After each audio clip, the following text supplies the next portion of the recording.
Searching for leaders to unite us to succeed, not divide us to fail. Take Polly Williams, for example. She spent her last days bringing people of all stripes together to fight for underprivileged kids, helping give parents the freedom to choose schools that would help their kids succeed, not the ones the government forced on them. So in the face of this Ferguson violence, do we need more leaders like Polly Williams today? Hi, everybody. I'm David Asman. Welcome to Forbes on Fox. Let's go in focus with Steve Forbes, Rich Karlgaard, Sabrina Schaefer, along with John Tamny and Fox News contributor David Webb. David, you spent about a week and a half in Ferguson. You just arrived from Ferguson. Was there anybody there spreading a message like we heard from Polly Williams? No, there wasn't, David, and that's a big problem. In August, I actually talked to some pastors who wanted to spread a similar message of peace, but when I asked them about education in the community, and education, as you know, leads to jobs, your ability to do the job, to get a job, they weren't talking much about that. Unfortunately, there wasn't a Polly Williams down there, and that is a tragic circumstance in that city right now.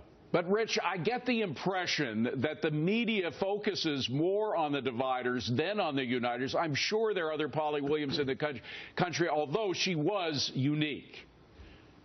Well, that's the nature of our media world today. The more outrageous you are, the more, Twitter followers you have and things like that. Look, what Ferguson needs most is jobs, and I'm so glad that David mentioned that. And to have jobs, you need employers, and what do employers want? They want people who will show up to work on time, who can read and write, who have the capacity to learn. Now, the public school system in poor areas like Ferguson is failing to produce people like that, and so we need creative alternative solutions such as those brought by Polly Williams. And, John, the creativity involved is so simple in a way. It's maybe difficult to achieve with the unions against it and so forth, but you just allow individual parents and students the dignity to make their own choices. Well, I think anyone who is enhancing individual liberty should be cheered, and obviously Polly Williams is among those. But I also think politicians make a mistake when they say that education is the path to prosperity.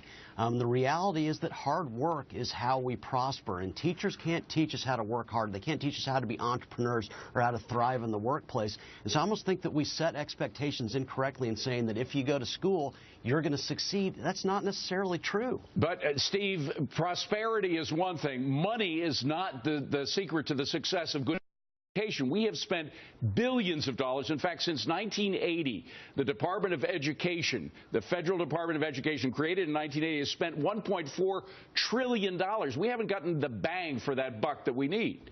No, David, it's not a matter of money, and numerous surveys show that here and around the world. The key thing is having schools that work, and that means accountability to parents, and that's what Polly Williams stood for. In this society, more than ever before, the real wealth of a society is the human mind, and kids at a young age have to learn to read, how to write, learn discipline, not to mention part-time jobs where they learn those basic things so they become valuable to employers. And so that's where the schools are failing, and she understood, give parents a choice, make the schools accountable, and by golly, you're going to see really rapid rises of people who start with very little in life. Sabrina, unfortunately, right now in Missouri, the people who are more interested in indoctrination more than education, are in the lead. One state senator suggesting that they now change the curriculum to include lessons on how to protest. This is just it's so insidious. And of course, the people to blame here are the Democratic Party and the teachers' unions. They are the ones who are standing in the way in real educational freedom. The fact is that our government-run schools are literally some of the most insidious parts of our progressive government bloats. The reality is, as Steve has said, as Rich has said, and I actually disagree a lot with John here, is that we want to be able to give people equal opportunity to access. And that's something that we simply don't have. And if we want to really get at the root causes of poverty, we absolutely have to expand educational freedom options. John, go ahead. It's tossed to you. Well, if you show me kids who are interested and parents who care, I will show you a good school. No doubt teachers' unions deserve some blame, but I think far more blame should be focused on kids who show up to school unprepared and who don't care, and parents who don't make them to do that. Vouchers are great, but they will not solve that problem. I don't think. David? There's so much I could throw in here, so I'll just hit it in bullet points, David. Yes, you have to have options. You have to have choice. This isn't just about vouchers. On top of that, the kids need to have a family that's a family structure, whether it's a blended family, mother, father. Who was Michael Brown before he got into that incident? It wasn't black or white. That's the accident of his birth. But who was he before he got into that incident where he decided to fight with a cop? On the education front, there's a simple example. I saw it in Ferguson. One gentleman walked by my Camry position, big sign above his head. He spelled the word liar, L-I-E-R.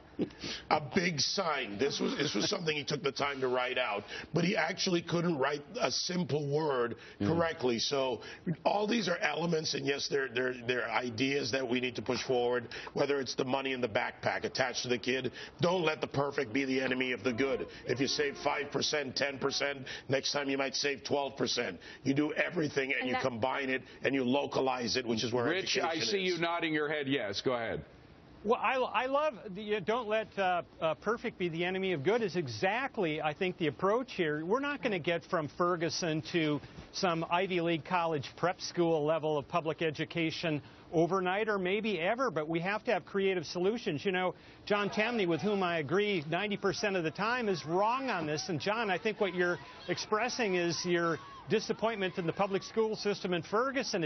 That does not impugn education. We need education. We need creative alternatives of the kind that Polly Williams brought. Sabrina, I don't want to make too big a leap here, but there is a connection, is there not, between what went on in Ferguson and what Polly Williams said needs to be done to prevent what happened in Ferguson?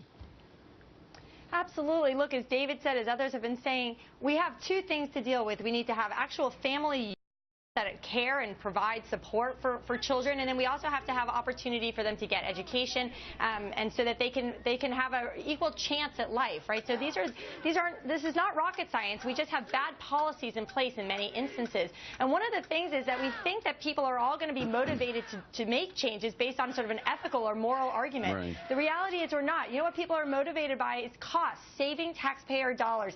That's what gets people to support educational freedom. That's what we should really be talking about. Steve, the vouchers bring together families in support of their children in a way that public education generally doesn't. Public education, you send your kids away, the government takes care of it. With vouchers, the family is very much involved in what happens to the kid. Yes, and it takes a handful of families, handful of mothers and dads to be an influence on other parents to say, gee, maybe we can do better.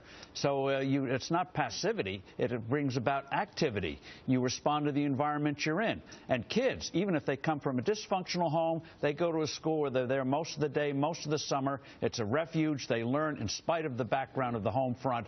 So this is win-win all around, what Polly Williams understood. So, David, it's not, to come full circle, it's not a big leap to talk about Polly Williams, what she was doing, and talk about what's happening in Ferguson. It's absolutely not a big leap. Matter of fact, it's an important leap that we take. First of all, when you look at choice and the choice movement in America, vouchers, money in the backpack, other programs, they help the poor children. The people who are rich that have the money, they can afford the prep schools. And one other example, right by the Target parking lot where all the SAT trucks are, the satellite trucks, you go down Lucas and Hunt Drive Road, there is a beautiful prep school. Imagine if a kid in Ferguson had the money to take and go to that prep school because they had the background and they had the skill. What that would mean, that's one person who would have a bright future. Well, it costs $12,000 per student average in America to educate a. If you gave the parents that money, allowed them to take it to those prep schools, I'm sure the kids would be much better off. David, thank you. Your voice was still a little hoarse from Ferguson. We appreciate you making the effort to get here. Tear gas. Okay, that too. Meanwhile, government employees are supposed to be working for you, but instead they're working for unions. Wait until you hear how much that's costing you.